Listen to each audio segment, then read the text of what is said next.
হাফেজ তারাবি পড়ায়া টাকা নিতে পারবো কিনা, ঠিক না? আরে এই যে মুফতি সাহেবরা খুব ফতোয়া দেয়, ঠিক না? এটাই তো জিজ্ঞেস করেন, ঠিক না? কিন্তু আজ পর্যন্ত কোনো মুফতি সাহেবকে কেউ জিজ্ঞেস করছে, কোনো মুসল্লি, যে আমি যে হাফেজের পিছনে তারাবি পড়ি, ও যে আমাকে কোরআন শোনায়, আমি যে ওর কোরআন শুনি, আমি ওকে টাকা দিতে পারবো কিনা এটা জানান। ও নিতে পারবো কিনা ওটা গুলি মারেন, আমি দিতে পারবো কিনা এটা বলেন। এই প্রশ্ন আজ পর্যন্ত কেউ করছে?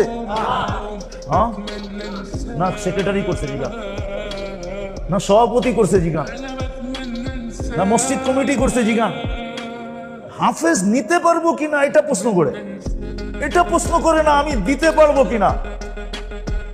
হাফেজ নিতে পারবো কিনা এটা প্রশ্ন করে, এটা প্রমাণ করে ওর ভিতরে কোরআনের আজমত নাই, কোরআনের গুরুত্ব নাই, মহত্ব নাই, বড়ত্ব নাই। ও কোরআন সম্বন্ধে কিছু জানেই না। রাগ হয় না, ও কোরআন সম্বন্ধে কোনো গুরুত্ব নাই, ও জানে না কোরআন কি জিনিস।